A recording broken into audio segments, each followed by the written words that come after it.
Previously on Unbalanced Encounters. You see this man holding sticks that operate various joints on this Isaac Axedrummer puppet. And you all see this procession move through the streets of this little town. Guard, can I get on your shoulders? We are like the opposite of that guy with the puppet. We're looking for a carpenter to help us on our way afterwards. Oh, well, blow me down. I'm a carpenter. I actually worked on Dale's puppet this year. That was a lot of fun. And we flash back. You and Dale are enjoying the invisibility of a crowd. Dale leans in and says, Isaac, man, you know it's not right. Get in order, follow it, make it home to reap the benefits. The head of we have to start calling it the victim now, flies directly into your lap. I think they're gonna have the puppets fight each other. Isaac Axedrummer and Dale Snowthorn, you will fight for my amusement. This is not accurate. Damn it, Dale. He raises the axe up, pivots himself towards the Lord Governor, and cleaves his head clean off in one sweep. June, the wooden head of the Lord Governor Hakoda Agra slams right into your hands. Jethro is dead. And I need everyone to roll initiative. Harissa, you are incapacitated. June, your entire body goes numb and you collapse onto the ground. Isaac, you fall unconscious. With his relentless endurance, Isaac pops back up, looks this man straight into his eyes, grabs him by the scruff of his cloak. You're right. That wouldn't be good for you.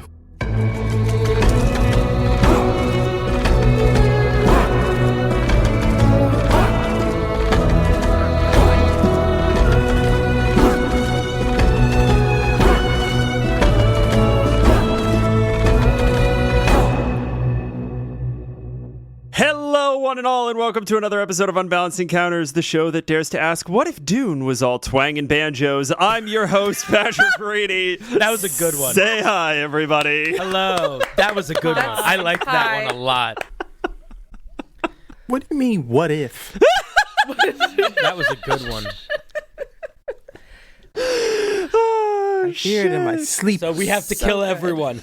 Oh, yeah. Oh, absolutely. Absolutely. The whole town. Oh no. Actually, as a matter of fact, you're doing a very good job killing everyone in this whole town by consummately ignoring the large fire occurring on the other end of town. Shh, what fire are you It's talking not our about? problem, Pat. It's not our town, not our town. We had a whole episode where this fucking random ass carpenter was like, is it really not your problem, Isaac? And then, of course, Craig's position here is that it's not your problem, which I think is deeply in character. Well, you know, he's on the ground and there's an assassin at his throat. Actually, yeah, that is Freaking shanked, dude. What am I that's gonna true. We'll kill this guy certainly. He's in need of some lessons to be taught, I think. do? We're gonna put out the fire. Oh, sleep dart. And then friggin' who we helping then, Pat? I will accept that there's a priority order to these things, and not dying is probably pretty high up on that list. Oh, Christ. Time to use some of those fucking spell slots for smite. Mm-hmm. It's time to start hurting people. Speaking of which, you all face 3 living assassins. 1. Hunter's marked. The button eye of far sight dangling from his clothes. Slips into the crowd and vanishes. Another, in an alleyway, grappled by Mr. Spinks and looking a little worse for wear after taking a pretty brutal hit from guard. And a third, having just stabbed Isaac Axedrummer in the chest, is feeling very sure of himself. Until Isaac, half-orc that he is, bounces back to life. And it is the assassin's turn. The marked assassin slips back into the crowd and starts moving toward the fire. For all intents and purposes, he vanishes, but Harissa knows where he is. The one at Isaac's throat has already taken his turn, so we have one more. Harissa, I'm so sorry, going to take a swing at Mr. Spinks. Outrageous. That's an 8. That's probably not going to hit. No, it does not. And another swing gets a nat 1. Mwah. Ooh. I'm going to give Spinks an opportunity attack here. Oh, sweet. Okay. 24. 24 hits, yes. Damage. Excuse me, I believe it's called dammies. Let me do some dammies. Roll some dammies for us. 8 yeah. damage. 8 dammies. Oh, actually, you know what? He's going to infuse that strike Hell with yes. a little bit of extra damage. Cause Make that some spicy damage. Make that Yeah, some boy. spicy damage. So I'm going to add an extra d6 to this bad boy. Oh, that's another 5. So 14 damage he does in total. This sneaky motherfucker. Oh, no, wait. Sorry, 13. Fantastic. What does this look like? Spinks, as he's roughing and tumbling with this assassin, trying to keep him in one place. And then the assassin, I'm assuming, tries to swing at Spinks. Just swinging a sword at his own face, really, is what's happening here. I like to think that, like the blood tree, he just sort of bites onto the guy's arm. And as he does so, the sort of embers of fire sort of in his excitement sort of start erupting from his mouth as he's kind of terrier style on the guy's arm. Oh, you damn worm! And we move on. You all hear shrieks and gasps and cries for help emanate from the far reaches of town as a ball of fire erupts into the sky. Timbers crack and crunch into the dirt. The fire seems to be getting out of hand. We loop back around to June. June, you are within striking distance of the assassin in the alley. You have lost the assassin in the crowd, and you can see that there is an assassin standing over Isaac. Well, his eyes are open. That's probably a good sign. How far away am I from Isaac's assassin? We'll say probably about 20-something feet. So before I run at that guy, because that's who I'm going to go after, I'm going to say, "Hey, fucker!" And I want to whip the training ball at his head. What's the roll? Well, that was a nat 1 for a 7. No. You Not got gonna more hit you. attacks. I'm sorry. You can try again. Boo. The ball, you whip this ball, and it flies off and just like into the wall beside him. And it gets his attention. But you do good. not have the training ball anymore. I don't know if you had multiple No, training I balls. just had one. Cool. Bye-bye ball. Yeah, that one's over. That one's across the street now.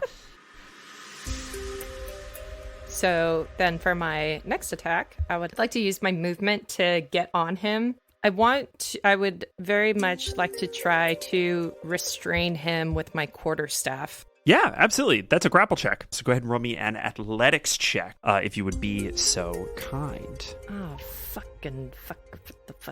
11. That's a 14. Butts. You get up and kind of whip the quarterstaff around him, kind of try to draw him into a choke, and he slips out, spins around, and winds back to hit you in the face.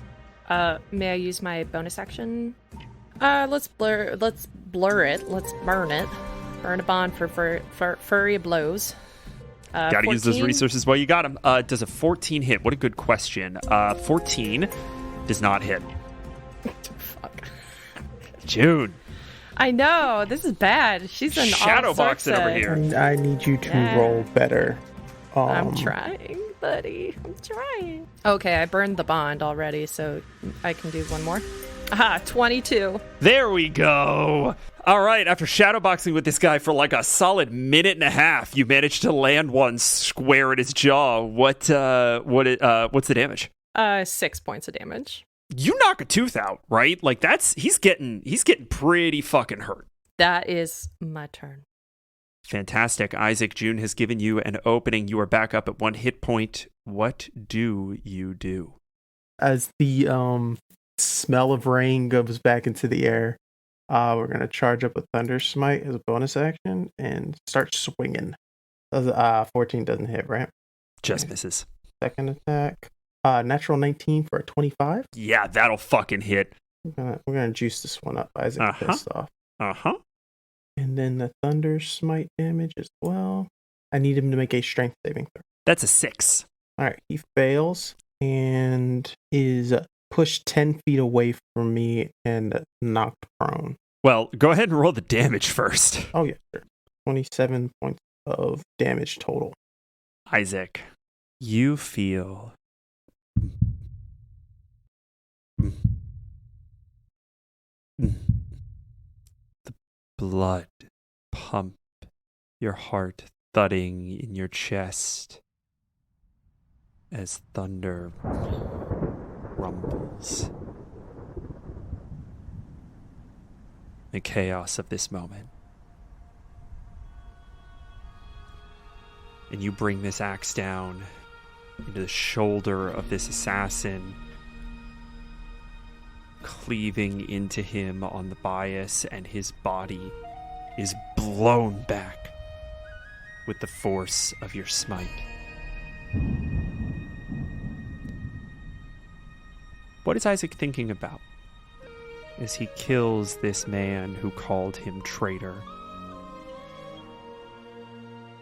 Isaac was getting frustrated with the term at first because of the amount of dedication in the beginning of his life to the Empressar and Agravar, and now it's more of a thought of, I'm not a traitor to the people who need me and who trust me, and I'm not a tool to them either. And just literally smiting this person to the point in which he almost like flays them with a June. You see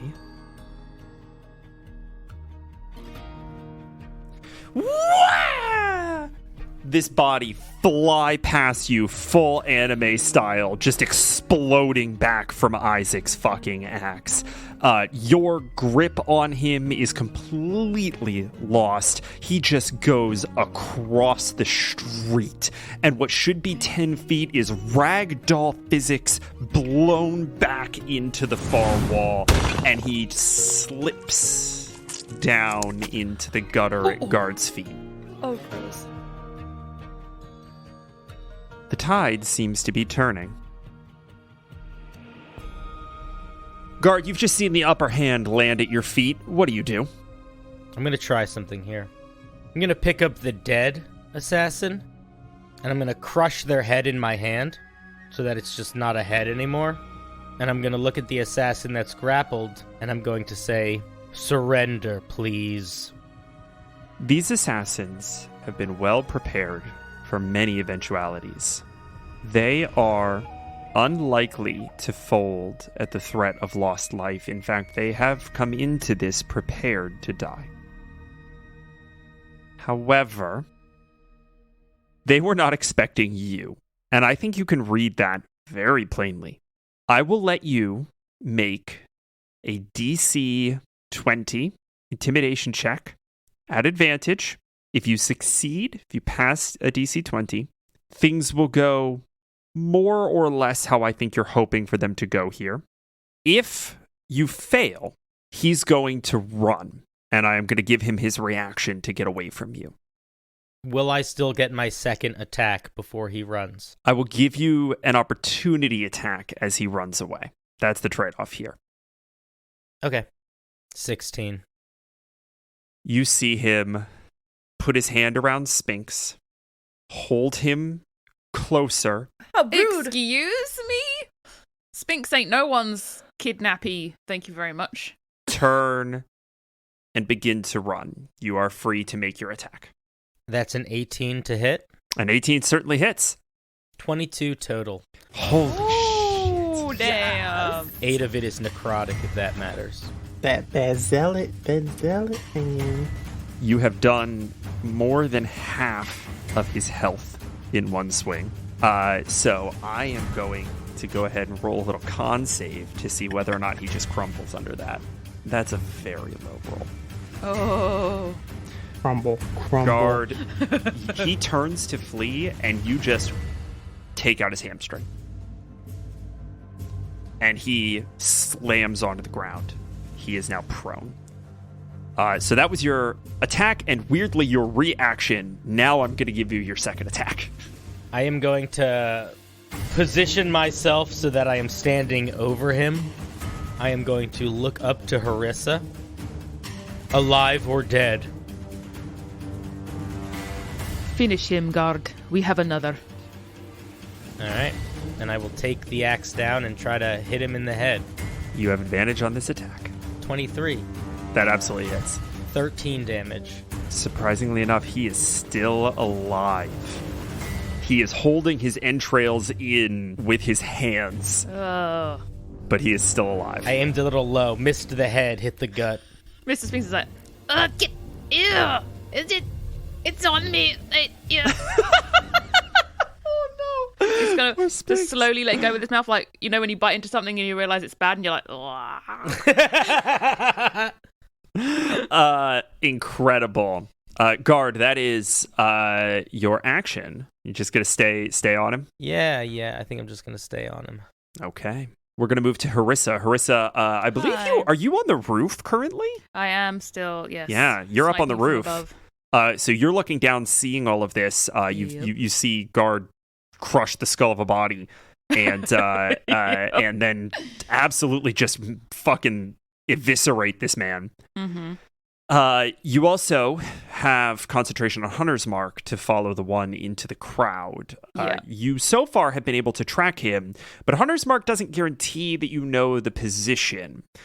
So if you lose him, if you break eye contact with him, you are going to be subject to making checks to find him again. You will have advantage from Hunter's Mark, but you're going to still have to make those checks. I also have the button on him still. Yeah, as well, you so I can- could you technically could use that too. see where he is. Okay, I'm not too worried about him. I think we'll be able to find him pretty easily. So the only one still standing now in the alleyway is the one that Guard nearly eviscerated. Mhm. I'm going to try and finish him off. 13? Nope, 13 does not hit. You get Yay. second attack, I believe. I will try one more time. Okay, 25. That's better. That Much is better. That much, certainly much hits. better. And 11 damage. Harissa, you knock an arrow, let it go. It slams into the ground next to him. Spinks kind of jumps out of the way. And very quickly, you just let another one go, and it goes into the back of his neck. And you hear as this man chokes to death on your arrow. Spinks is going to clamber up. You have him back. That's it for your turn. That is practically all of the assassins dead. And with that, we are going to leave initiative. But things are still pretty fucking bad. None of you know exactly where that third assassin is. Harissa, you have a general sense of direction and some confidence in your ability to track, but none of you know exactly where that third assassin is. And the crowd at this point has completely moved off to tend to this fire. And you see that the night sky, that beautiful inky blackness dotted with perfect constellations, has been choked off by a brown gray cloud of smoke. Isaac's gonna pop 10 points of... I'm gonna treat myself. 15 points of lay on hands onto himself. Amazing. Treat yourself. And then CJ's gonna run by. He's gonna grab one to CJ and then put his hand out for June, but he's heading towards the fire. Isaac, as you go to gallop away, you feel June's hand in yours and a tug on your shoulder. We're going to the fire. Is that where we're going? I think it was a distraction to get to us. These people don't deserve their homes and lives destroyed because some knucklehead came back from the dead. But once I'm the knucklehead in this situation, yes. No, for once, all right. And I will drop you off with that sass now. Are you gonna help me save these people or not? I will turn this pig around. I will turn this damn pig. Are you okay? I'll be alright. You see me go down so many times at this point. I just get right back up. All right. And she's holding on to you, but like she is like squeezing very hard into like your armor, like holding on very hard and shaking. And we see June tremble as CJ tears off into the smoke. Then Guard is going to Spider-Man up the wall. Fuck's sake, I forgot about those goddamn boots. We're superheroes now, Pat. Get over it. Yeah. Get onto the ceiling of the building that Harissa's on. It's just so fucking scary to imagine this like edgelord automaton just like I just think straight about up it like the wall. Venom. So you know, like scary. Venom, like Yeah, that's actually really yeah. good. tiger running up a wall. That's fucking good. Jesus. Fucking love. Get to the top. Fire or assassin. If Isaac has the fire in hand, I think we should follow the assassin. Lead the way. All right. So, basically, I want to be able to see what my chap is seeing right now, please, DM. Harissa, I need you to do something for me that you haven't done in some time. Oh. I need you to roll me a luck check. I was thinking it. I was like, is this a luck check? What the what? Oh my. Oh, I got a whole 6. Harissa, you warg into the button eye and see the chaos of this mob. And it takes you a second to sort of figure out what you're looking at, but when you sort of do start to process, what you see is buckets and water, dirt, and grain, blankets and rugs, people running into their own homes and carrying out everything they can as much to save it as to throw it onto the fire to try to smother it. And you catch a couple of things in quick succession. You catch someone, a woman that you're not familiar with, making some orders to establish a fire break. Business is to be torn down, 3 doors down from where the fire currently is. People immediately start heading in that direction. And then you see a little bit of a twist, and you are staring at a man covered in ash and soot, all of the hair singed off of his head, a little wooden doll in one hand, and a small tool chest in the other. And then you see whoever the button eye is attached to pick up a bucket of water. They're going incognito, bro. They're becoming one of them. This is Assassin's Creed when you walk into a group and just start Right. walking with them. Harissa, you have a rough idea of where this eye is just by watching it for a little while. I need you to make me a survival check at advantage for tracking your quarry. 23. You sort of instinctively turn toward where the button eye is, and it is toward the sort of western portion of the town, where the fire is the worst. And Spinks, kind of perched up on your shoulders, watches you kind of surveying the scene, and he notices that the little trail of smoke from his maw starts blowing due north. Your quarry is north. But you said it is from the western part of town? The eye is in the western part of town. Bait and switch. Yeah.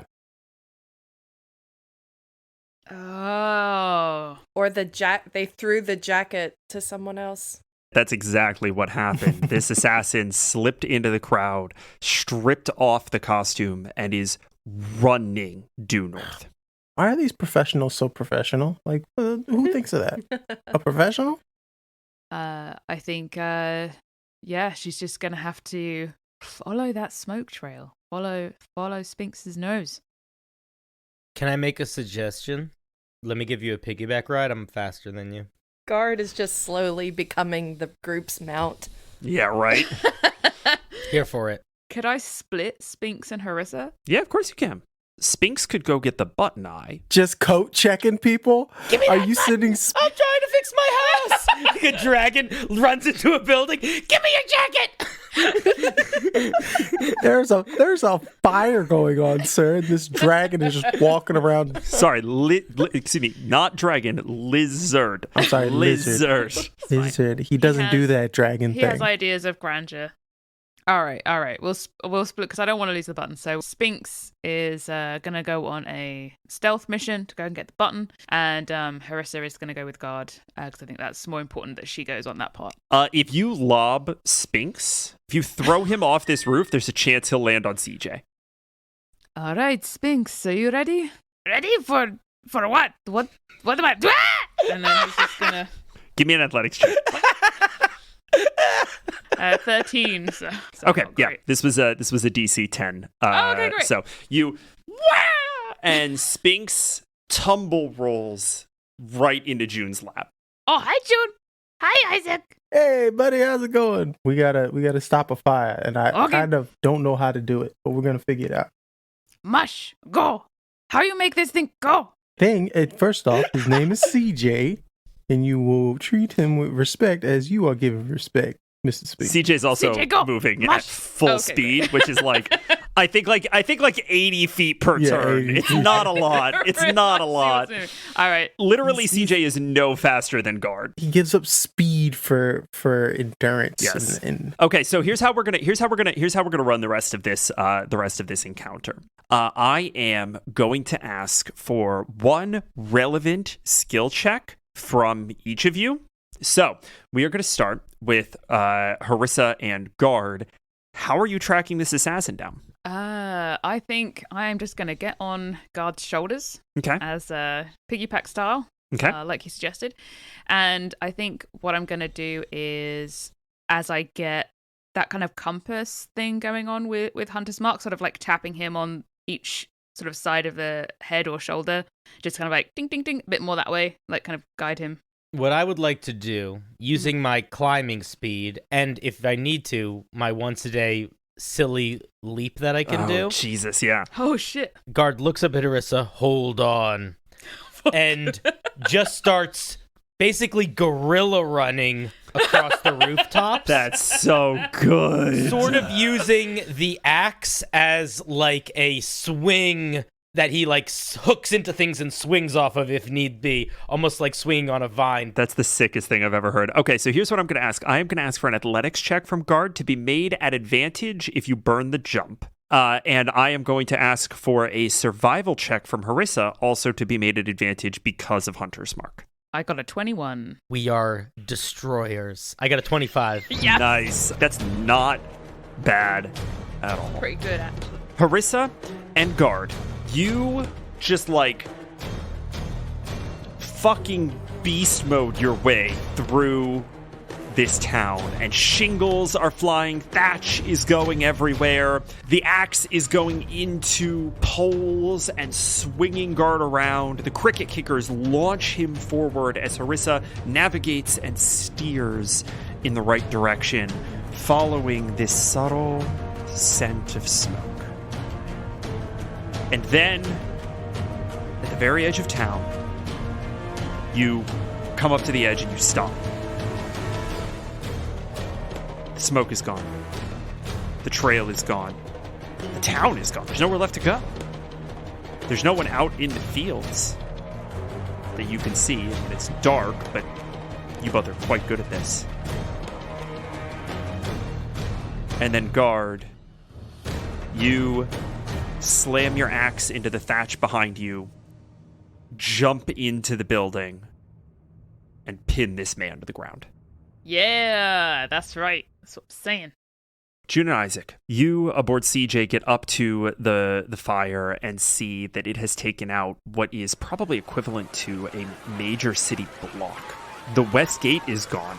The fire break on the eastern edge of the fire is working, but just, and it is taking everyone to try to keep the fire out. The western edge of the fire is still being left unchecked, and it has destroyed probably a dozen buildings in its wake. Isaac, you immediately see Acer He has been wrapped in a blanket and has been given a little bit of water.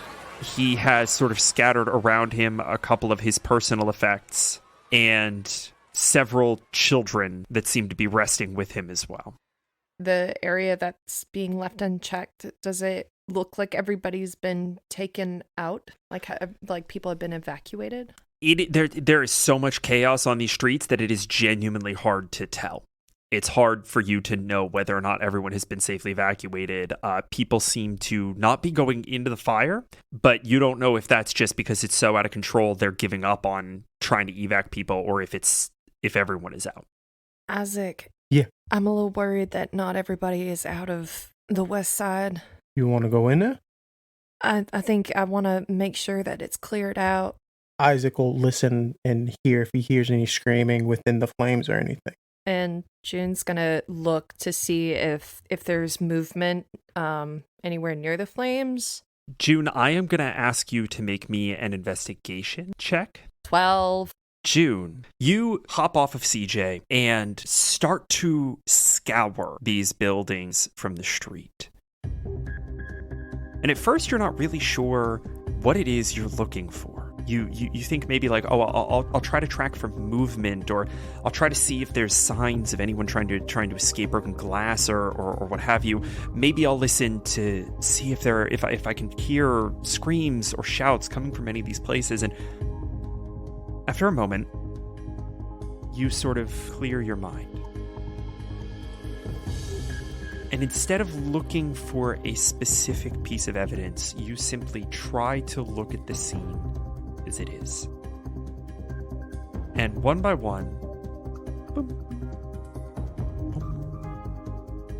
blue tendrils of light flicker into being in the solar plexus of each of these people, forming a dense mesh of bond. And you start to watch those traces. But they are hard to focus on. And they flicker in and out. They sort of blur as if you had double vision. And it's hard to follow which one goes where. You don't think there's anyone left in these buildings. But you're not positive. And Isaac, you catch June out of the corner of your eye and see her empty of expression in a way that is decidedly familiar. And you, for a moment, remember tonight of all nights, your flight from Agrabah. And one of the questions that you were sure that everyone would always ask of how you escaped is how you managed to circumvent every guard, every warden, every official that wanted your head that night. It was that expression. And all too clearly, you see Katerin tucked around the corner of a building with you and Dale, poke her head out, empty of expression, and watch for the web. And then she turns back to you, and with her one arm, points to the right. Isaac keeps that to himself. He's not going to say, oh, you look just like your mama. Yeah, this isn't the time for that right now. He can read a room. What is Isaac's priority here? Because June's is very clearly like, get people out. I think organization of the people to get the fire. I was about to say fixed. Get the fire. Fix that fire. Just turn it off. Just turn off the fire, guys. Just stop. Just stop the fire. No, but he would run up to them or just galloping on CJ. And as a warden of the Western Wilds, I assume you want to make sure that your homes are safe and sound. So why don't we do our part in stopping this fire from getting out of hand even more? Isaac, I would like you to please roll me a persuasion check. DM, did you notice the hint of sarcasm? I was wondering if you were going to call it. What do you know I'm going to call it? What am I doing? Yeah, absolutely. You get to add your proficiency bonus to this roll because obviously all of these people are already doing exactly what you're suggesting that they do. Double 16s for 22. Everyone stops for just like a split second to look at you. And the look on almost everyone's face is of confusion and then disgust. How dare you, a stranger, come into this town and deign to order these people around that are handling their business to the best of their ability? And then someone recognizes you. And in that moment of recognition, that mind-blowing moment of a legendary folk hero back from the dead, they catch a glimmer of fucking sarcasm. And this woman starts to chuckle in almost a helpless kind of way, says, I don't know what kind of fucking ghosts are out tonight, but Isaac Axedrummer, or the ghost thereof, I am glad you're here. You take the west wing, I'll take the east. How's that sound? Sounds like a plan. I'm glad I'm here too. Name's Petunia. I'm the, well, at the moment, I'm sort of the mayor of this here town. Oh, Petunia. I love the entertainment section of the night. This part's this little firework not expected situation. Yeah, there's gonna be an inquest, guarantee that. But in the meantime, if you could just make sure that the bucket trains are running on time, so to speak, I'll head off to the east wing and we'll make sure that fire break is working. I want to see if we can get this put out without having to tear anything else down, because east side was all shops, this is all homes. If we could save any of these, that would be ideal. do what I can. Appreciate it. Everybody listen up. This here's Isaac Axedrummer. He's going to help coordinate. You need any heavy lifting done, you go to him. And she runs off. And Isaac, you help these people to self-organize around a train of buckets filled with dirt, clawed from the earth, and slowly but surely burying what is left of the western patch of this fire. And in the end, all that remains are smolder and ash. And everyone is black with smoke and drenched in sweat. And Isaac, you are the first to see a mound under the soot, the rough size and shape of a young man. No. He would just sprint over there and try to lift up the debris or whatever's in the way of it. He's gone. Not knowing that it's not going to work. He spends the last of his lay on hands and trying to revive this kid. We see electricity crackle through your veins as you try to bring this man back to life. Come on. Wake up. And you get no response, but you do have a moment of recognition. He looks a little bit like that kid that Spinks was talking to when you all arrived. An older brother, maybe, or a young father.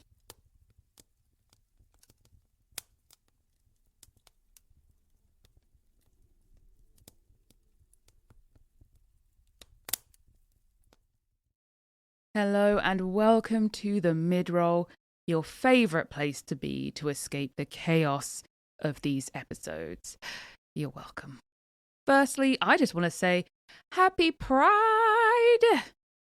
Wherever you are and however you feel safe celebrating this amazing month, I hope you're having a good one. You want to know what else is happening this month? We are releasing our first ever Patron exclusive bonus arc called Blight at the Museum. That's right, specifically for our patrons, we have done a 3-part Eldritch Horror Creepfest just for you, with myself, Craig, the wonderful Tyler Clausen guesting with us, and DM'd by our very own Cinder Block Sally. So you know it's gonna be good. So if you are curious as to what it sounds like when Craig gets scared, you should really become a patron. All you have to do is head to patreon.com/unbalanced encounters or head to our website, unbalancedencounters.com, and all the links are there for you. So what are you waiting for? Blight at the Museum launches June 20th, and it is just waiting for you to come and listen. So that's it from me. Again, happy Pride Month, and let's get back into the episode. Guard, you are standing with your foot on the neck of the Hunter's Mark assassin. Harissa, you are sitting on Guard's shoulders. I'm sitting on the guard who is standing on the neck of the assassin. Right. Yes. Guard, do you think we should take him back to camp? Or do you think we should interrogate him here? I think the others should have some say. Agreed. I'm sure Isaac has some choice words for these assassins. Will you try to escape? He sort of shuffles your ceramic foot on his neck. He looks up at you, and you see his hand go to his hip. What do you do? Oh god, I don't want to do this. I think Guard is going to drag his foot along the guy's body, not letting him go, but removing it so his foot is not pressing down against the guy's neck, but is more pressing down against his lower abdomen, and try to crush his hips. I'm going to need a skill check from each of you again. All Guard, right. I'm going to need, I think, an athletics check. Yeah. Yeah, I think this is going to be an athletics check. And Harissa, Yeah. I need a perception check from you. A perception check. Okay. 15. I got an 18 on my athletics check. Guard, you fracture his hip, driving one basically into the other and splitting them. And he winces, but otherwise no-sells this. As Harissa, you see him go for a tiny glass vial on his belt, which he grabs and is raising to his own mouth.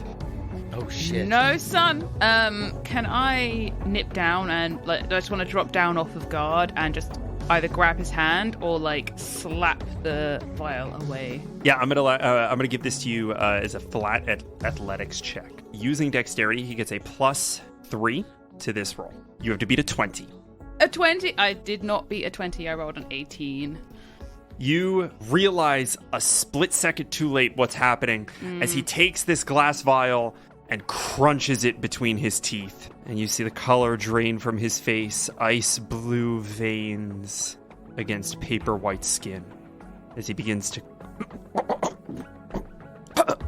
I will allow the two of you to make a group medicine check at disadvantage if you want to try to stabilize him. All right, I am going to try. My lower one is 17. Holy shit, I'm curious, what's Guard's? Thank you! What did Guard roll? Guard rolled bad. I got a 5 and an 8, but I Okay. rolled doesn't matter. That wasn't Guard yelling thank you. That was me. But oh, I'm so glad you did that, Emily. Guard, you reach down, grab him by the lapels with both hands and start to shake him. And Harissa slips in, finds a point on his throat, punches him with just like a 2-finger punch, and he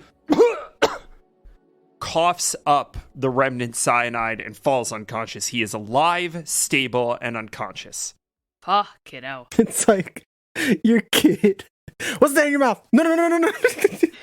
I was thinking dog. It's like when you know the dog's eating some Oh, chocolate yes, or some 'cause shit. And you're like, no! None of us have children. Yes, a dog, of course. Yeah, 100%.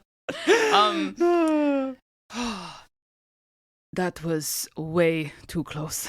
We need to get him back to camp very quickly. Can I check if there's anything else on him while he is unconscious? Yeah, you find you find a satchel, a little, kind of belt loop bag filled with those darts that were knocking you out. There's like 6 of them in there still.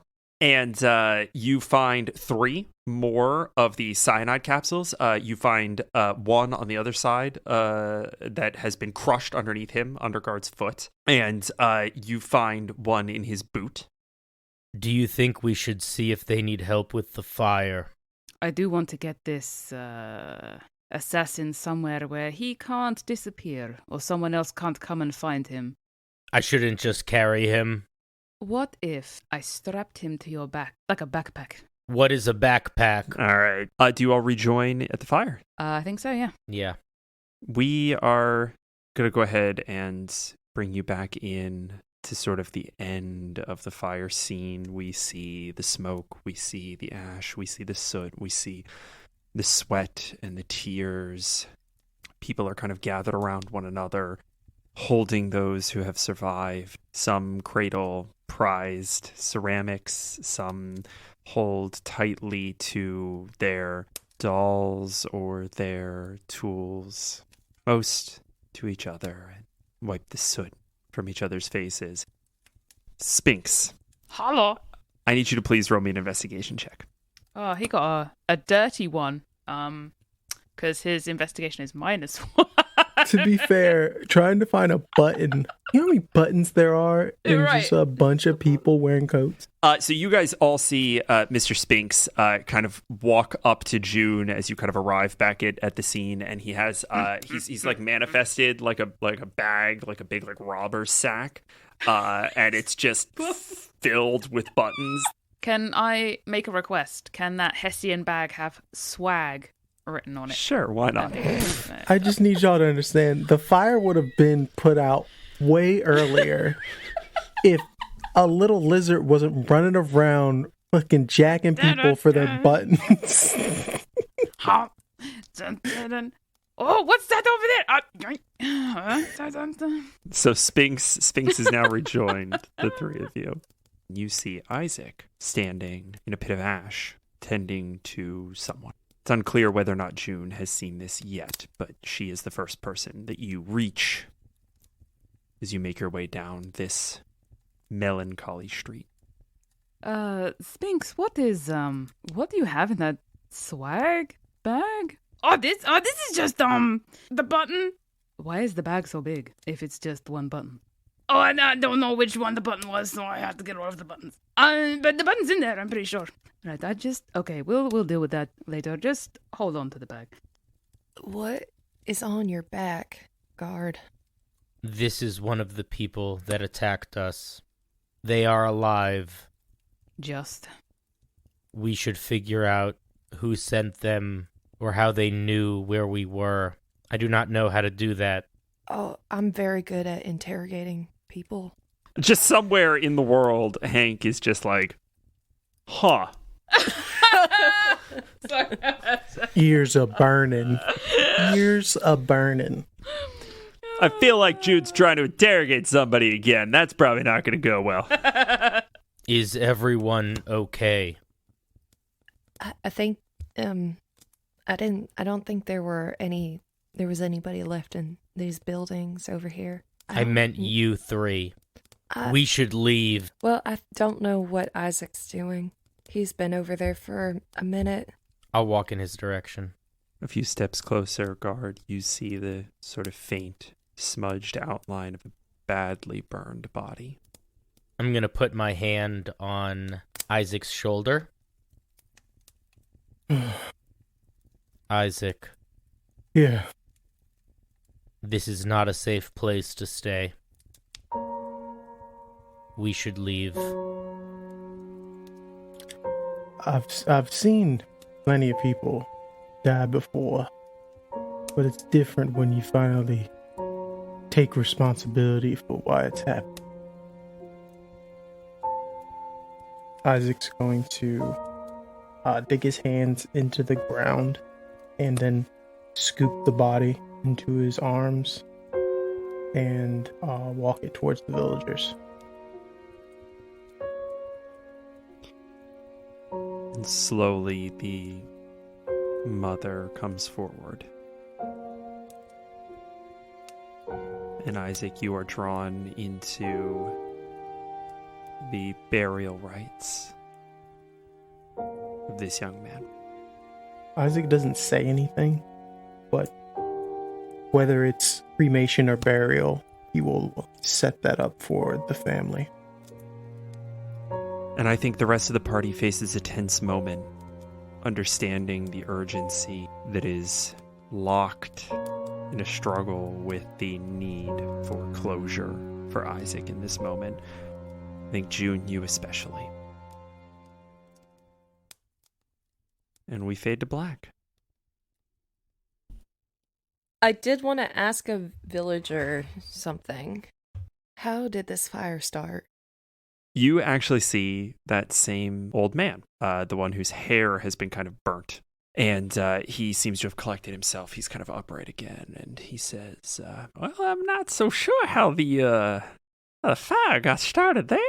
I think it might have been one of the children knocked over a lantern, something like that. All right, thank you so much. And the fire started over where? Seems to have started at my workshop there, little missy. Your workshop. Yes, I'm a carpenter by trade. Rather, I was before my workshop got burnt to cinders. Well, if you're looking for a job, we might have one for you. I should have put two and two together. You're that stranger that would come in with the Isaac Axedrummers, ain't you? My name is Acer. It's a pleasure to meet you. Named by patron the Origami Curio. Thank you, Origami. It's a pleasure to meet you, Acer. I'm so sorry about your workshop. Do you think, my friends, we could maybe talk a bit about how we could really use your help? Who's your friends?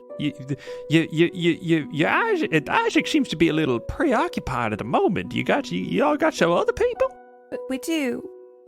If you see that ceramic person over there with the human backpack. Yes, that we call that a statue. I don't know why it's wearing a human on his back, but we call that there a statue. He's not a statue. He's actually a person. Nah, he's a statue. Guard standing perfectly still. I done made a lot of statues in my time. I know what they look like. You know what? You'll believe me in a moment. And then Harissa and Mr. Spinks, they're just over here. Oh, that's that lizard I done seen going through the crowd stealing everybody's buttons, yes. That sounds on brand. Mr. Spinks looking at a button, fighting it like you do with like a gold coin. The festival that y'all have, does this happen every year? Every year on the Dutch. Whoever made the puppets is very talented, and I was very impressed by the artisanship. Well, thank you kindly there, young lady. Well, I made the Dale puppet this year. They didn't let me make the Isaac puppet. They had one on hand, they said. It was old Gregory Tompkins last year. He did that one, and they just said they'd give it a fresh coat of paint. And, well, I said it was bad luck, bad omen. Things were going to turn out wrong, and look at that they did. Bad luck because they didn't remake the puppet? Bad luck because they gave it to Gregory Tompkins. What's wrong with Gregory Tompkins? Fuck Gregory Tompkins. Right on. Respect. All my homies hate Gregory Thomas. If your name is Gregory Thomas, we are so sorry. We don't hate you, we promise. You are a carpenter. And you are a statue. Can you fix a broken wagon wheel? Sure as you're 8 feet high. Guard turns to June. We could just take him to the wagon. This is Isaac Axedrummers' wagon, yes? I was already planning on helping you. Isaac found me earlier. And as it so happens, I could stand to earn a little bit of money to rebuild this here workshop. Isaac comes up, just silent, pat CJ, and alright, let's head back. I would like to use my last spell slot to cast Moonbeam, just to clear out the sky. Just to burn away the smog. I think what we see is sort of an exit procession. Guard, committed to the job, leads the way.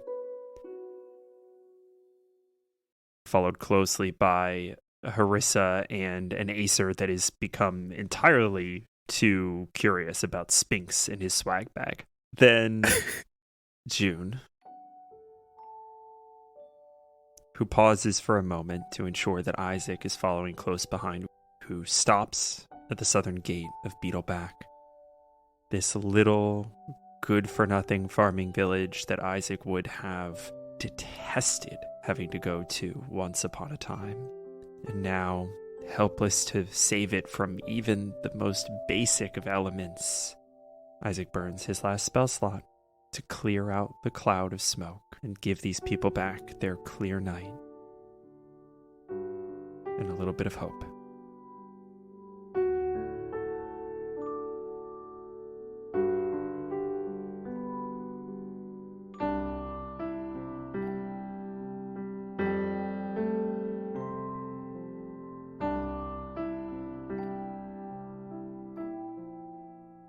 We jump back to the caravan. Things are a little melancholy here as well. 6 people are dead. What? Hank is lying down on the back of one of the elephants, just sort of draped. He has 2 axes, kind of one in each hand, and you see his chest just kind of heaving with exertion. A cursory glance, and you see Haris Azurun, Haris's father, sitting cross-legged by the remnants of a small fire, his face cut from eye to cheek. Oh, shit. Big Paul, ever the optimist, is lifting bits of the caravan into place, trying to consolidate down to one cart that hopefully will be made good if and when you all return with your carpenter. What the... Junior! Uncle Isaac. Uncle Isaac! Oh, shit. Oh, thank fucking gods. He hops down off of the elephant, lands on the ground. What happened? They got Jethro, didn't they? We got split up. If he's not with you, then I assume that's what happened. He is dead, Isaac. Son of a bitch!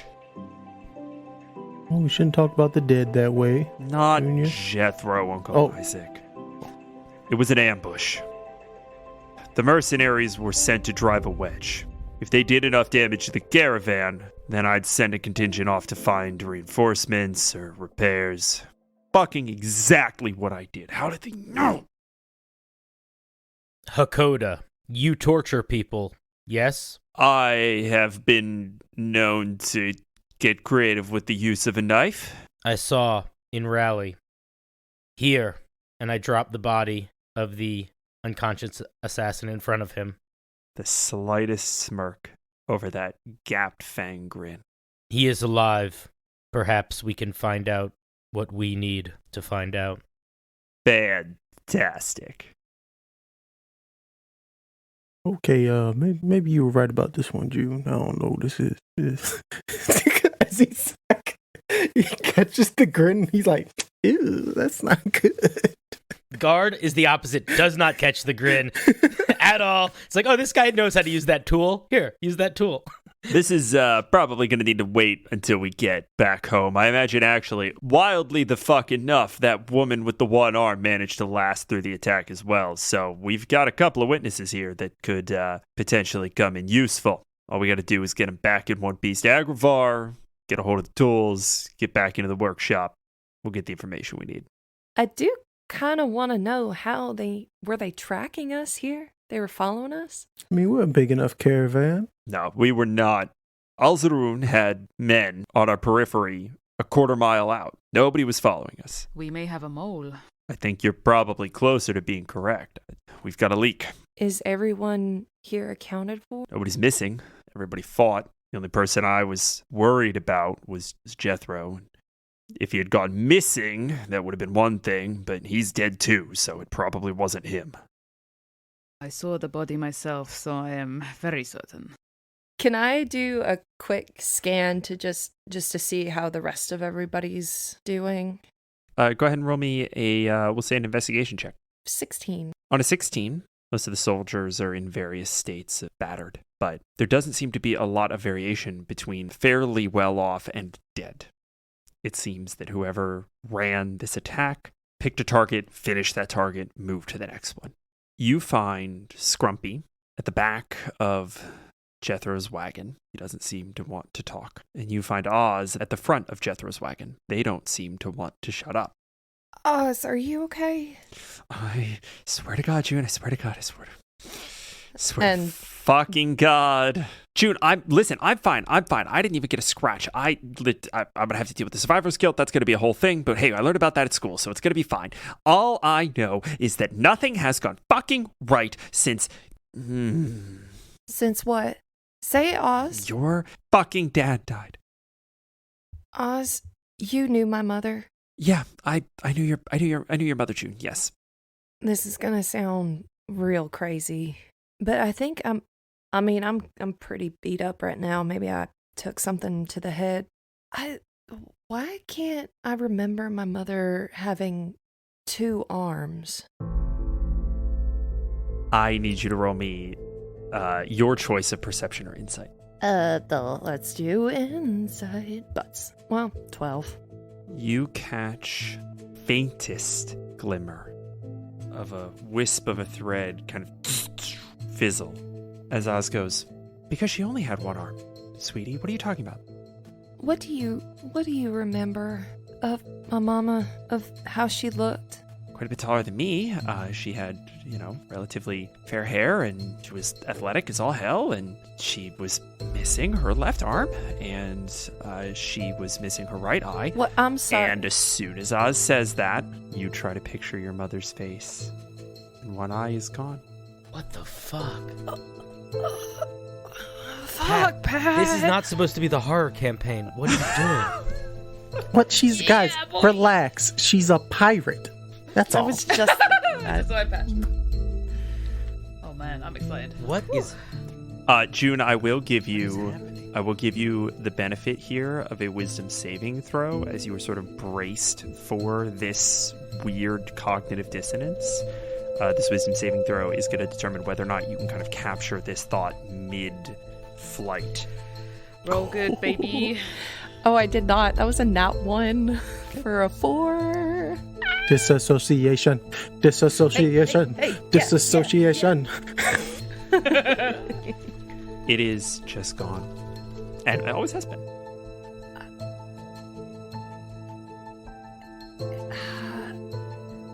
I think there might be something wrong with me. Why, June? What are you talking about? I mean, did you hit your head? Do you need me to look at it? I can take a look. Did. I think I might have. I mean, I've got... I don't... We saw some things in that town. We fought assassins. Was that who came in? Same thing here. Yeah, they sent... Oh my God. It was a 2-pronged attack. I think they figured that they would get Hank probably himself from the village, and the rest of us would be largely unguarded. I'll be honest, I was a little preoccupied with making sure that Scrumpy and I weren't caught up in the fray. You know how it goes.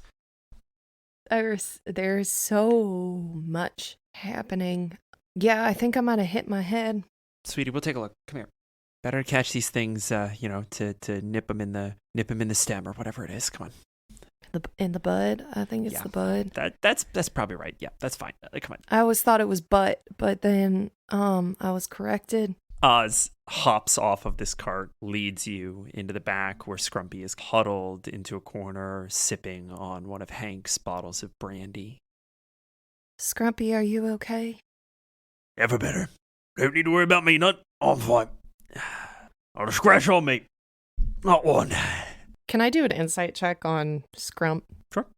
18. He's drunk. He's unhappy. He's afraid in a way that exceeds what you would have assumed. Oz seems rattled in a way that is commensurate to the situation. They are frustrated. They are wanting out. They are looking for the exit. Scrumpy has fallen inward. Scrumpy knows how this goes. She's gonna just kind of quietly say between the 3 of them, I don't know everybody that well on our trek to Agravar, but do you think we can trust all of them? Oh, I don't see what bloody choice we have. We're in it for the duration, June. It's gonna be what it's gonna be. Yeah. I can't accept that. If there's something not right, we need to weed it out. A lot of things in this world not right, June. Most things in this world aren't right. Hank fought like hell. Hank fought like hell to protect us. Hank fought like hell to protect his men. I don't know what his motivations are. I probably never will. But for fuck's sake, I don't know what Isaac's motivations are, and I never have. it's kind of funny you say that. We saw a weird, really, really fucking bizarre puppet show. That is not how I expected that sentence to end. There are a lot of different ways that sentence could have ended. That is not a fight. Yeah, sure. Disaster. Absolutely. A puppet show? The puppets were fighting too, Alice. Some weird fucking people out here in the country. I had one's head land in my lap, and it was cut off by Isaac's puppet, and my daddy's puppet was up there, and it was really, really weird. So I don't know what to think about some of this either, but I have to believe that people's actions from the past don't always dictate who they are today. June, this is a good company of folks to tell that to. Isn't that right, Scrumpy? Yes, it is. Bottoms up. Can I get a swig of that? Bring it over. Bring it over.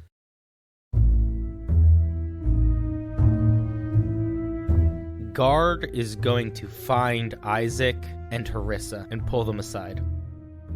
I wanted to speak to you without June present.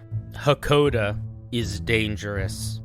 In Raleigh, there was a soldier in Oz's house that was brutalized by him. As soon as he doesn't need us anymore, I believe he will become a threat. And I believe that until that happens, we should do our best to appease him. The Lord Hakota Agra II has always been a threat, and still is a threat. He's an incredibly powerful man with a lot of strength in his dainty glove. If he wished to wipe us off the face of the earth, he could do so at any point. We are in an allegiance at the moment, I hope. And sure, when that comes to an end, who knows what will happen. I know what will happen. He is like me. He is focused, and he has objectives. We will become a threat the moment we are no longer tools in his toolbox. I know what will happen, because I know what I would do. We're all in agreement that Lord Governor is kind of picking up where his dad left off. But we'll do what we need to do for now, and then set up some things to make sure that the Western Wields are kept safe and out of his way. June shouldn't be a part of it. She shouldn't have to kill her brother. I don't think she will need to, but she does need to be a part of it. Her mother, her gifts, her training has all led her to this point, and she will have to face it one way or another. That night, after everyone goes to bed and Guard starts patrolling a little bit, as he often does in the eve, he's going to find Sphinx's dress that he's been working on, and he's going to start to try to work on it, and he is going to stop. He is distracted, and he is going to go to Hakoda Agra's tent and wake him up. Y'all never let this man sleep. y'all never let this poor man sleep. Just we cut to like a tent that is like torn in like a big flap, so it's just like in on one side. And there's a little like cot set up that like one of the legs has been kind of blown off, so it's like at an angle, so he's kind of like sleeping like slanted slightly. But again, he's just got that like he's got that big pointy sleeping cap and the long nightgown. And just...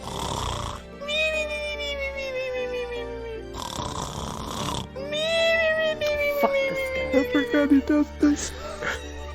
We need to talk. No, which one of you is it now? The big one. Paul? The one that brought you an assassin. Oh, Guard. I didn't know you knew how to be impolite. That's good to know. And he swings himself kind of out of bed, sits up. What can I do for you, buddy? I heard that you fought hard to protect the people of the caravan, and that is good. It's all part of the job, I'm sure.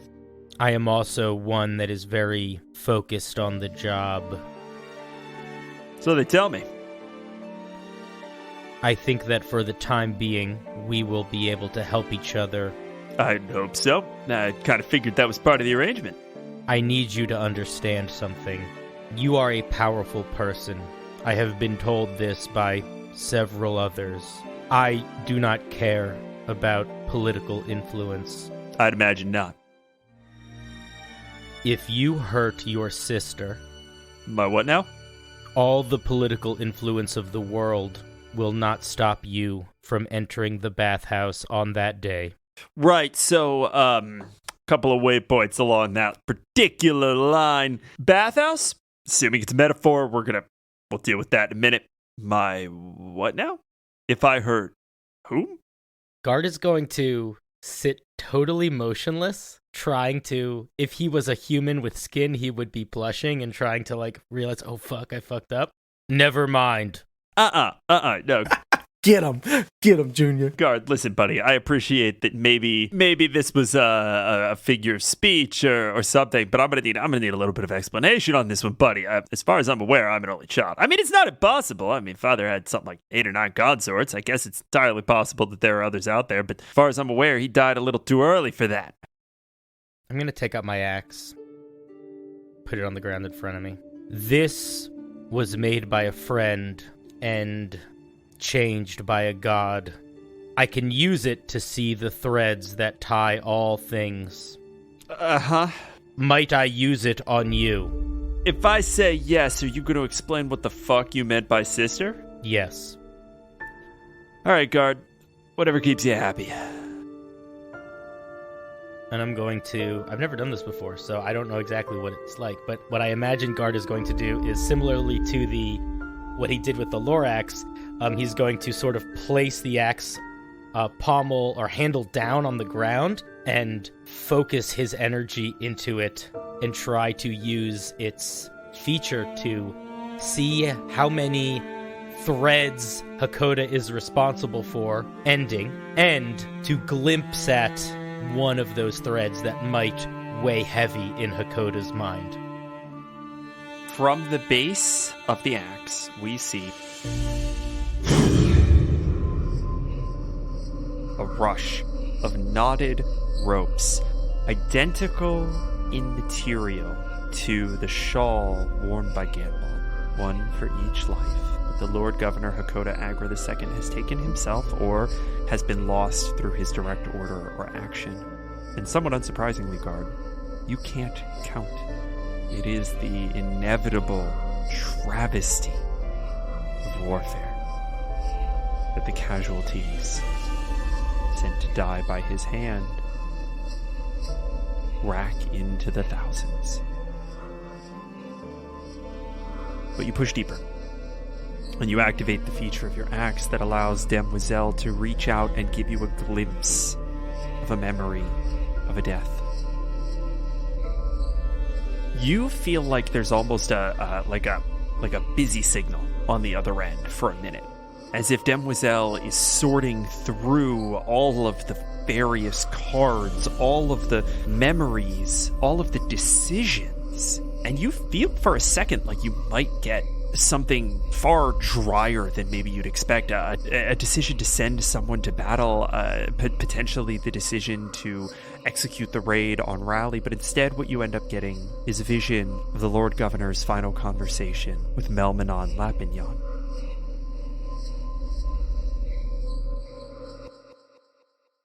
We find ourselves in the private study of the Lord Governor. Are the men all ready? Indeed they are ready. Yes, sir. Tomorrow's the day. How do you feel? Well, if I'm being honest, I have to admit, I am somewhat nervous. Not because we are not ready, of course we are, but just... This is a large day. This is much bigger than I ever expected I would see in my service. I can appreciate that. You've been on the force for quite a while, and I doubt when you were signing up anybody ever said, hey, Mr. Lapignon, you want to lead a bunch of undertrained, underfunded recruits to go raid a little log in town, try to pull back some critical resources for the war effort against the living God. It ain't nothing.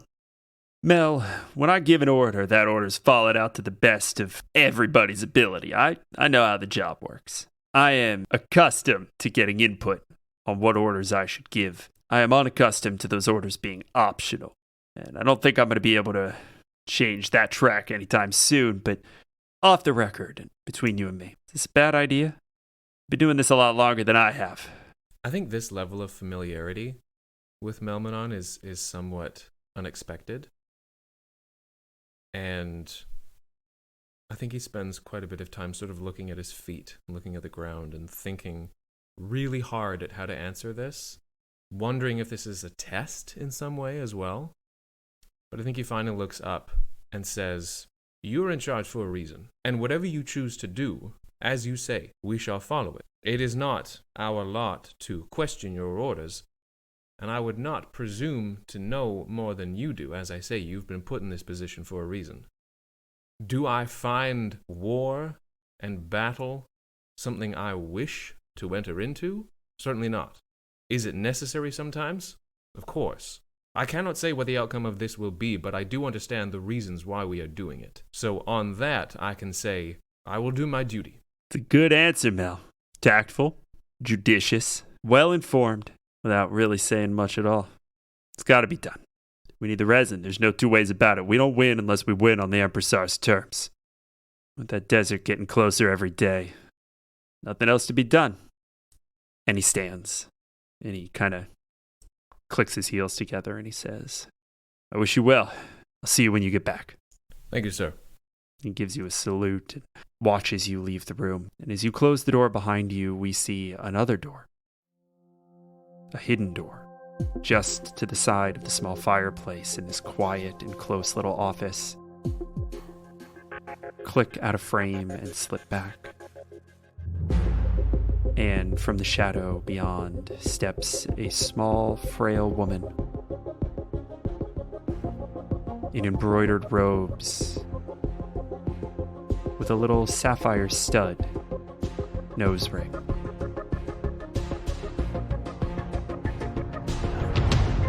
You're going to want to watch that one. Something tells me that his loyalty is going to be a little split. I'm unconvinced that we have won him over from the old ways of the Empressar. You want me to send a man? Or should I just have my woman up in Raleigh let us know how it goes?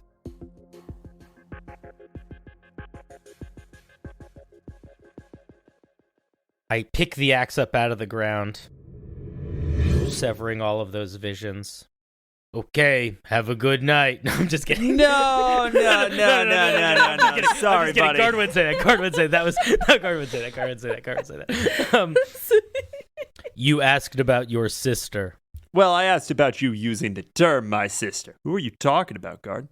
Swear to me no harm will come to her. I have no intention of harming anyone, assuming that they don't pose a threat to my people. Swear it to me. Kind of rolls his eyes, rolls his neck a little bit. All right, guard. I promise. It is no small deal making a promise with an immortal. I understand. I don't actually understand, not even a little bit. But I assumed, you kind of get a sense of the gravity of these things. Juniper is your sister. From Raleigh? You sure, buddy? As sure as I am about anything else. But how? I mean, she's so much younger. She wasn't born until well after Dad was dead. That is actually a question that I genuinely do not know how to answer. I have a conscious memory of about a year and a half, and fractured memories from thousands of years. Lifespans are confusing to me at best, so I actually cannot help you with that one. You know what? That's entirely justifiable. I don't know what to make of this yet, guard, but it certainly, if she believes that she's my sister, it certainly does explain her rather accusatory behavior. I'll figure it out on my own. In the meantime, I have absolutely no intention of harming you. And I understand that you respect her quite a great deal, and that if any harm were to befall her, you'd be on the other end of that stick, eh? What stick? Metaphor, like the bathhouse. It's a thing that you say that kind of evokes what you're trying to say, but doesn't necessarily mean the specific literal thing that you mean. The bathhouse is real. Uh-huh. I understand the type of creature you are, Hakoda Agra, which is why I come to you with this. I don't know what gave you the impression that I'm going to go third coat on you, but I'm on your side, man. I like your style. Singularly focused on killing the Empressar. It's good stuff. And everybody else in your little crew there, they're useful, they're helpful, they're good people. I've known Uncle Isaac my whole life. I have absolutely no intention of double-crossing any of you. But I understand that you want to look out for you and yours. So just stick with me on this. We're going to be fine. If circumstances present themselves where you do intend to harm those I travel with, There are no amount of afterlives I cannot find you in. As you all settle back into camp, you awake the next morning, ready to begin your journey again. And you see that Acer has been sort of hard at work all night. He seems to have been dealing with his just loss by just throwing himself into getting your last 1 or 2 carts sort of fully repaired. And he's done a pretty good job. And you see very quickly that he has made fast friends with Oz and has decided to accompany you back to Agravar in hopes to get some of his tools repaired, see if he can make a little bit of money to bring back home. And so you are back on the road.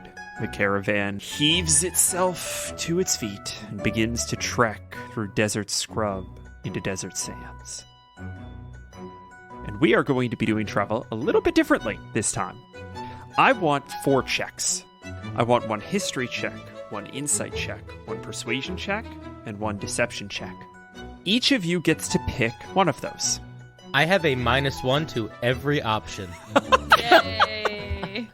This is not Guard's Arc. Do you not have good insight? Or is that I have wisdom? great insight considering I have a negative modifier, so it balances out to a +1, but other people have much higher ones. Each of these checks is going to represent either a scene or circumstance that needs to get dealt with, and is going to represent potentially multiple days of travel. I'm fucking ready. Yeah, wanna start with Cinder? Yeah, go let's start it off. I'm gonna do a deception check. I Okay. don't know what I'm deceiving, but I'm an excellent deceiver. Everyone knows it's basically Guard's strong suit.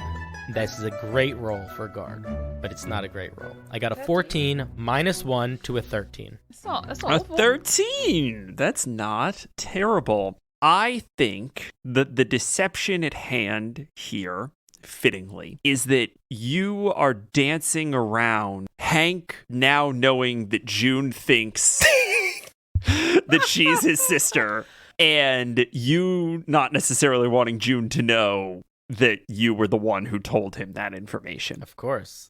Whenever conversation of Hank comes up around June, Guard will actively try to find another task to do, so he just literally is like running away, like just trying to avoid the conversation with June. Amazing. So if either Hank or June starts trying to talk about the other one, Guard has a moment where he's like, I should check to make sure we're not being followed by wolves, and like runs into the forest. Full sprint into the forest. Guard and June, you are sparring in your sort of habits of old. And Hank, from atop one of the elephants, looks down. You know, June, you've got pretty good footwork. Where'd you learn how to fight like that? I mean, my footwork's not that great. Weird way to respond to a compliment, but, you know, hey, you do you. I feel really weird about you complimenting me. I've been working real hard on this. So if you're just trying to be funny, I don't think it's funny. I'm not making fun of you, June. I'm genuinely curious. You're out in the middle of nowhere. Isaac sure as fuck doesn't know how to fight like that. Who taught you? I mean, I've learned from several people. I've learned from Benny. Did you guys hear that? Hear what, God? It may have been ordinary rustling of the wind through the branches of trees in the groves we pass by, but perhaps someone should investigate. Oh, it's probably another ambush. Come on, CJ. Yeah, and he just. Nope, that's fine. I will take care of it. Oh, okay. I will take care of it. Oh, okay. Thank you, God. All right, well, I guess Guard is gonna run off there. I think we're probably fine. Did you hear something? I didn't hear anything. It sounds like there's something in the woods. Listen, if you want to go investigate, be my guest. I think I'm gonna stay here on top of the old colonel. We're gonna keep moving. And we move on to our next roll. Who's gonna be up next? I could do a history roll, Okay. but well, that's an 8. I have to ask, June, what would you be trying to look into, recover, understand, learn about? I'm trying to learn more about the history of the of the political relationships between like Agravar and the different cities with like the relationship with the Empress are. Does that make sense? Yeah, just like what this sort of geopolitical situation kind of It's looks a like. Way better way to say that jumble of words that just came out of my face. Sure. I think that you are kind of walking along and genuinely, like, it's been probably about another week. It has been a week of pretty hard living. You all have been camping rough. The supplies were knocked to slim pickings in the ambush.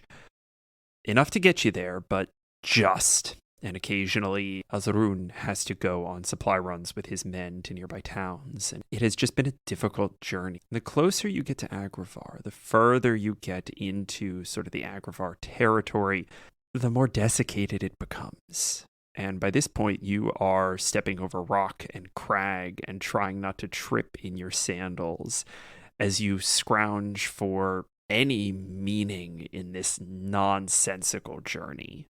And I think you find yourself talking to Acer. And I think he says, so we're currently in the Agravar territory, as it were. And we're headed to the shitty Agravar, the big capital there up in the valley. That is a sovereign land as of a few years back when our good Lord Governor took it upon himself to declare war upon the Emperor and to secede from the Empire. What was it before? I plumb reckon. I don't know. If I'm honest with you, good selves, the Emperor's been around for now 100 years. Hard for me to say with any certainty what would have come before. I'll be honest with you, though, Juniper. This has been farm country long since, and I imagine that we never had much use for the Emperor. Militaries come and they go. The thing that stays true is the land. Can I take a look at is it mostly craggy rock? As he says that, and you start looking at the rock, you kind of catch a glimpse on his face where he's like, oh shit, I guess the land doesn't actually stay true. Yeah, we had, there was a bit of a problem where we're from in Raleigh with deforestation. You don't chop down your trees up there in Raleigh, do you? How you harvest your beetle nuts? Where did beetle nuts come from? Trees. Do you cut down the trees to get some? No, we just go up there with a little haversack and sometimes we even send the children and pick them. Sounds like you guys have it all figured out over there. I don't know if we've got much figured out. We just sort of mind the business, tend to ourselves and our crops. I'm sorry I can't give you a more worldly understanding of our fair territory here. Sounds like you guys found yourselves a bit of a small place to make your own, and we're left alone for the most part. Well, I suppose so. It weren't always that way. I mean, there were times when the Emperor had come through and set torch to the whole village. What? Yes, that's why we declared war against the Emperor. Troublesome times they were. Glad we're out of them. Well, you might be. We have two left. We have persuasion and insight. All right, let's get it done. We're going to do persuasion. Natural 1. That's the best thing I've ever fucking heard. Wait, really? Natural 1? Yeah, because I don't know how to be sarcastic when Guys, I don't know how did the scene. I get the best roll so far? That's the best thing I've ever heard. Isaac, you are trying to persuade someone of something, and you are convinced that you have done it successfully. Who and what? I think he's trying to persuade Scrumpy that CJ is an intelligent being and speaks to him all the time, talks to him all the time. And I think it comes off as Isaac being completely insane. And that's when he starts talking about, well, Scrumpy, now that you understand myself as well as the knowledgeable CJ and who he is, I just want you to know, once we get to Agravar, things are going to start looking different. I've been down this road before, Isaac. This is not a good time. Well, no. Anytime we deal with these government folk officials, nonsense is never a good time. But, now you got some crazy magic people on your side. Well, more magic people, apparently. Mr. Lord Wizard, Sir General Commander guy that you are. Is Scrumpy.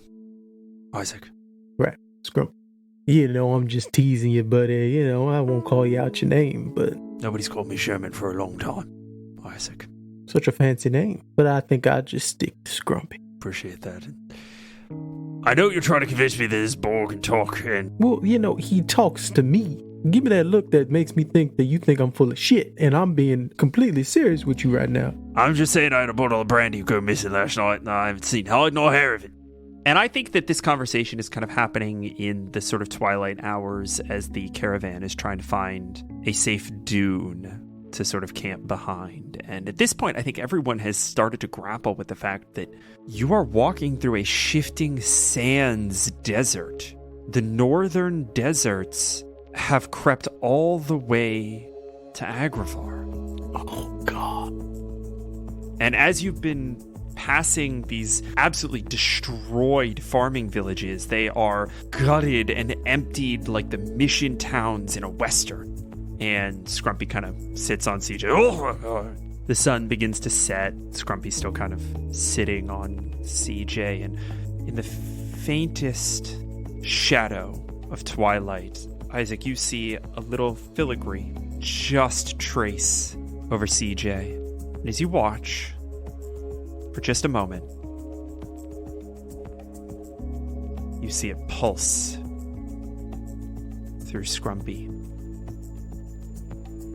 visible just where his veins ought to be.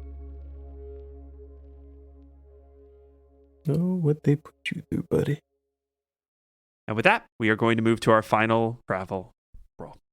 Harissa, please roll me an insight check. That is a 10. Wow. A 10 is like, that gives me nothing. I have nothing to go off of. I am decidedly average. You're welcome. Okay. Harissa, it is the following night, and you are kind of making camp with Mr. Spinks and sitting alone. And your father joins you. May I join you, Safra? She sighs and doesn't say anything but sort of inclines her head in acquiescence. The sand kind of gives way beneath him as he just steadily sinks into a cross-legged position by your little fire. It's our final day on the road. Should be. Thank goodness for that. This trip gets more difficult every time. No? Well, I don't know. I haven't made it often. There is no way for me to phrase this that doesn't sound hollow in some way, and I can't quite figure out why, but Safra, I'm very glad you came back from that town. I was very worried. Yes, it was quite the evening. Let's put it that way.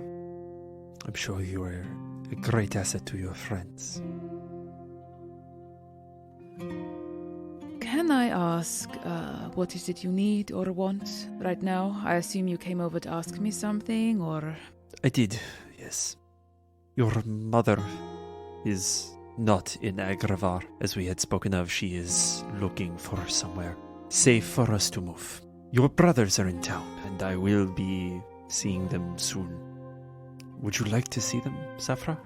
She stares into the fire for a little bit.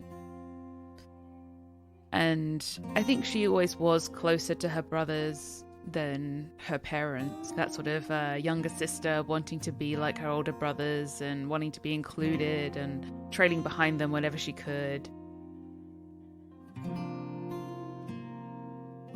Yes, I miss them. And I would like to see how they've grown. If they have children themselves now, or have taken wives, or who knows. They have not born children. We have had a difficult time of finding a safe place to be. They have not had a chance to settle down, as it were. But God be praised, Ado has found a fiancé. He always was better with the ladies than Dazi.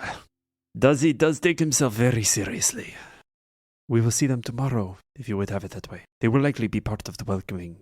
They are both advisors to the Lord Governor. Well, it seems that I will meet them regardless of what my duties are that day. I'll leave you to it for the night. We leave at first light. we cut to the following morning. As you all awaken, repack your gear, leap astride your various mounts and carts, you all crest the final dune. And I think only Isaac was aware of the fact that Agravar sat in such an aggressive valley, that it is largely surrounded by what might have once been described as hills, but is now only describable as cliffs. And in the base of that valley is the first verdant oasis that you have seen for days. And in the middle of that oasis, a large stone wall. And in the middle of that stone wall, a fortress made of stone compartments, each carrying memories for Isaac and Hank, the ancestries of June and Katerin. Welcome to Agravar.